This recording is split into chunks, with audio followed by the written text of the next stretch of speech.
Assalamualaikum warahmatullahi wabarakatuh. Baik, kita akan melanjutkan materi kita.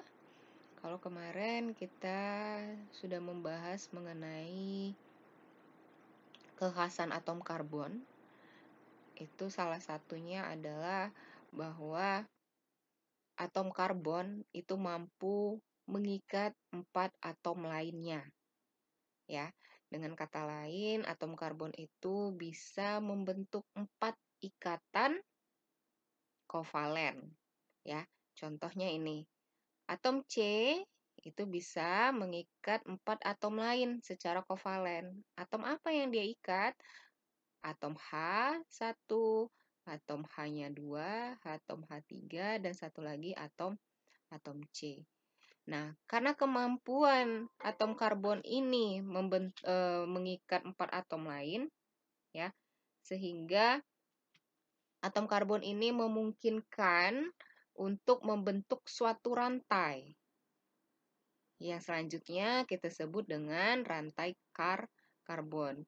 Bagaimana bentuk rantai karbon? Inilah salah satu bentuk rantai karbon. Kalau ada satu atom C mengikat atom C lainnya, atom C yang ini mengikat atom C lainnya, maka dan seterusnya ya, maka itu akan membentuk suatu rantai. Ya, seperti ini. Atom C yang ini mengikat atom C yang ini, C yang ini mengikat yang ini, ya, sehingga dia membentuk suatu rantai. Itu salah satu kekhasan atom karbon. Nah, karena kemampuan atom karbon itu membentuk berbagai macam jenis rantai karbon, maka hidrokarbon itu akan bisa digolongkan ke dalam beberapa jenis, ya. Nah, itulah yang akan kita bahas hari ini, yaitu penggolongan hidrokarbon. Ya, penggolongan hidrokarbon.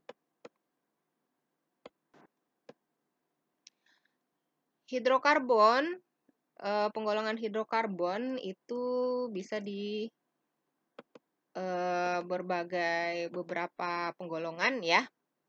Ini ya penggolongan hidrokarbon. Ini yang akan kita bahas hari ini. Nah,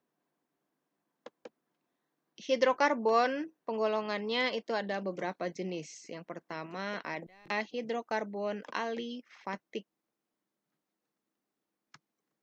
Ya. Jadi ada yang disebut dengan hidrokarbon alifatik. Nah, hidrokarbon alifatik ini apa? Hidrokarbon alifatik itu adalah hidrokarbon yang senyawa karbonnya membentuk ikatan rantai terbuka. Nah, jadi kalau ada hidrokarbon yang rantai karbonnya terbuka, itu disebut dengan hidrokarbon alifatik. Ya. Bagaimana bentuk rantai karbon terbuka? Ini seperti ini. Kalian bisa lihat di sini. Ya. Ini dia terbuka. Jadi dia lurus saja ya. Dia tidak membentuk lingkaran, tidak membentuk segi 6 ya. Jadi dia terbuka lurus seperti ini. Ini disebut dengan hidrokarbon alifatik. Nah, hidrokarbon alifatik itu dibagi ke dalam beberapa jenis hidrokarbon. Ke dalam beberapa jenis alifatik ya. Maksudnya, jadi ada yang disebut dengan alifatik jenuh. Ini dia. Ya. Dan nanti ada yang disebut dengan alifatik tak jenuh. Apa itu alifatik jenuh? Alifatik jenuh adalah yang ikatan rantai karbonnya terdiri atas ikatan tunggal. Nah, kalian lihat di sini, ya, pada ikatan rantai lurus ini, ya, rantai lurus ini, semua ikatannya itu berbentuk tunggal.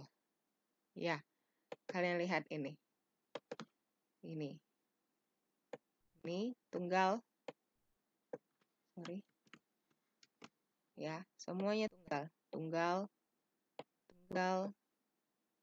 Ya, enggak tunggal semua kan ya. Tunggal itu digambarkan dengan satu garis lurus saja. Ini tunggal semua di sini. Ini ya, tunggal semua.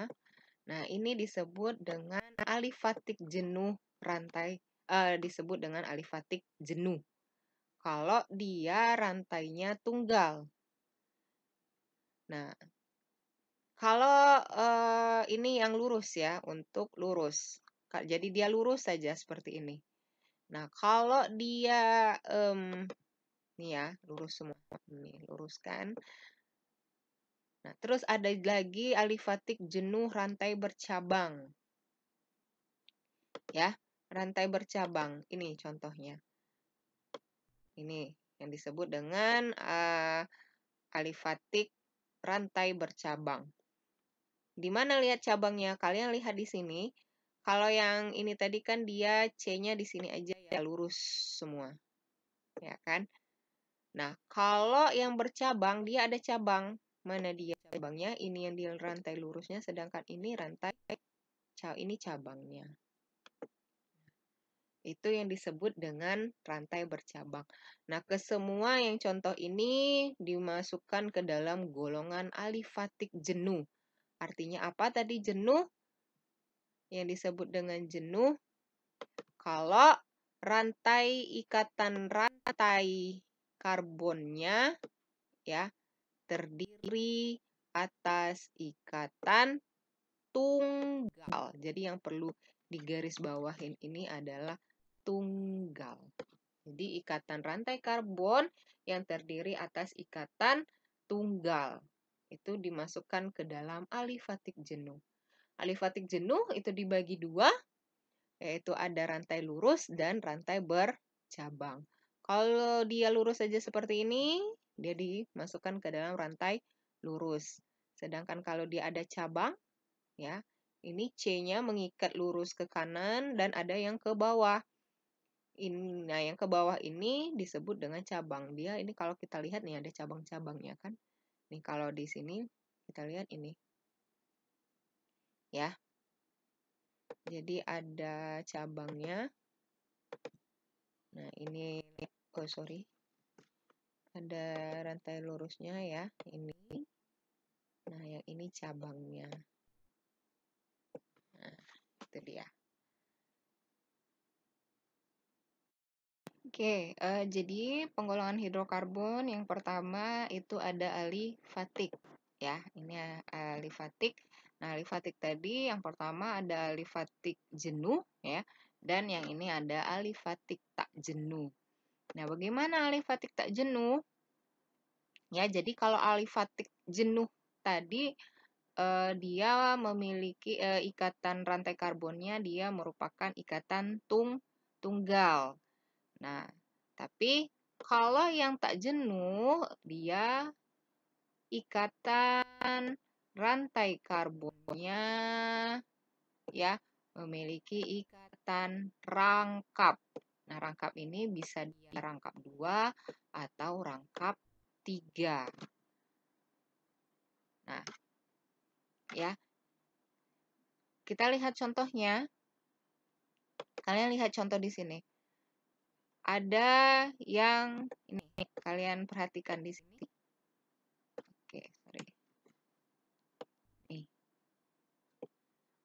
Ini yang disebut dengan ikatan rangkap 2 atau nanti kita sebut dengan alkena. Nanti kita bahas ya. Ini dia rangkap 2. Kalau yang tadi kan yang jenuh tadi dia cuma kayak gini aja ya, rangkap 1 semua.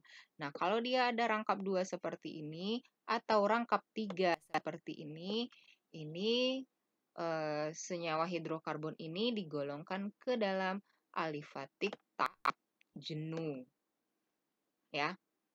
Karena dia ada ikatan rangkapnya, boleh dia rangkap 2 atau rangkap 3. Ini contoh rangkap 2, nanti kita sebut dengan alkena, dan ada yang rangkap 3, nanti kita sebut dengan alkuna. Ya, kalau yang tadi, yang alifatik jenuh, dia hanya ikatan tunggal semua ini ya kan ya. Nih, kayak gini semua dia. Nggak ada dia rangkap 2 ataupun rangkap 3. Kalau dia tunggal seperti itu, masuk ke alifatik jenuh, tapi kalau ada dia rangkap 2 seperti ini atau rangkap 3 seperti ini, dia masuk ke alifatik tak jenuh.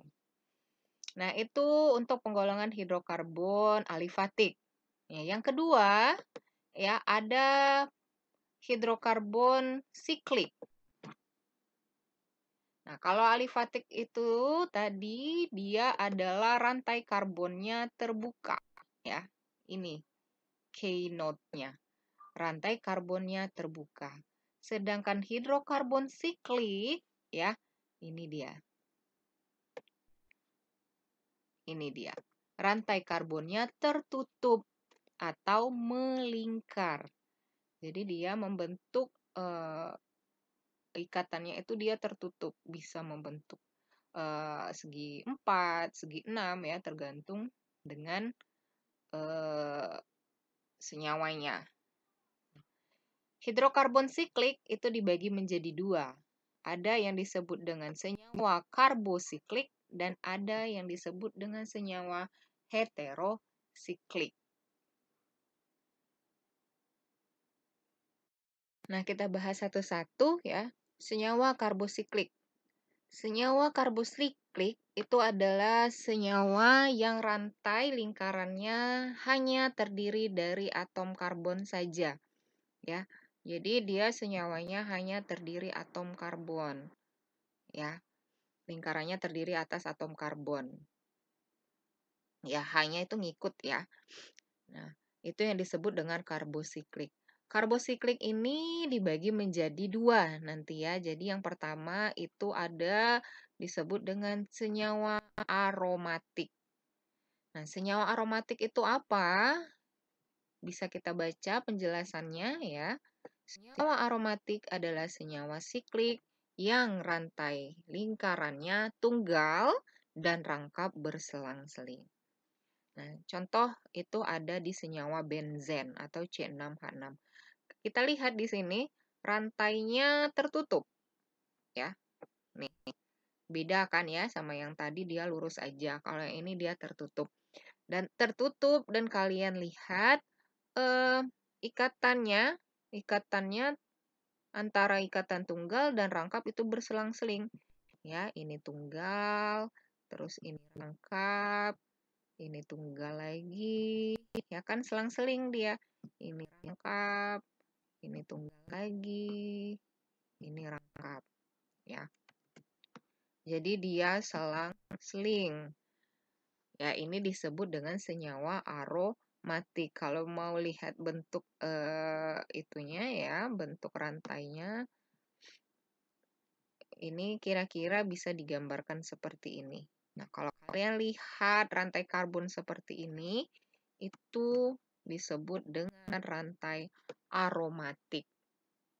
Ya, aromatik atau kita sebut dengan ya aromatik, yaitu senyawa benzen. Salah satunya yaitu senyawa benzen. Senyawa karbosiklik yang kedua itu adalah alisiklik. Ya, alisiklik. Jadi tadi ada aromatik, yang ini ada alisiklik. Apa itu senyawa alisiklik? Itu kita baca sama-sama penjelasannya ya. Itu adalah termasuk senyawa alifatik yang rantai karbonnya tertutup. Contohnya apa? Contohnya siklobutana. Nih, jadi dia tidak ada ikatan rangkap ya. Jadi kalau yang aromatik tadi dia ada ikatan rangkap, yang alisiklik dia tidak ada rangkap. Jadi dia termasuk ke senyawa alifatik ya, yang rantai karbonnya tertutup. Ini. Nah, kalau kalian lihat tidak ada tidak ada ikatan rangkap ya, semuanya tunggal. Ini dia. Semuanya tunggal. Kalau yang aromatik tadi, dia ada ikatan rangkap. Itu untuk senyawa karbosiklik. Nah, yang kedua itu ada senyawa heterosiklik. Ya, yang kedua. Oke, Jadi yang kedua itu ada senyawa heterosiklik. Apa itu senyawa heterosiklik? Nah, kalau yang karbosiklik itu senyawanya tadi hanya terbentuk oleh rantai karbon saja. Sedangkan senyawa heterosiklik dia ada atom lain nih. Ada atom lain selain atom karbon. Ini bisa kita lihat contohnya. Ini dia. Ada atom lain. Ya, apa atom lainnya? Kalau kita lihat ini dia ada atom N di sini ya. Ada atom N-nya. Nah, kalau dia ada atom lain, maka penggolongan rantai hidrokarbon ini termasuk ke dalam heterosiklik.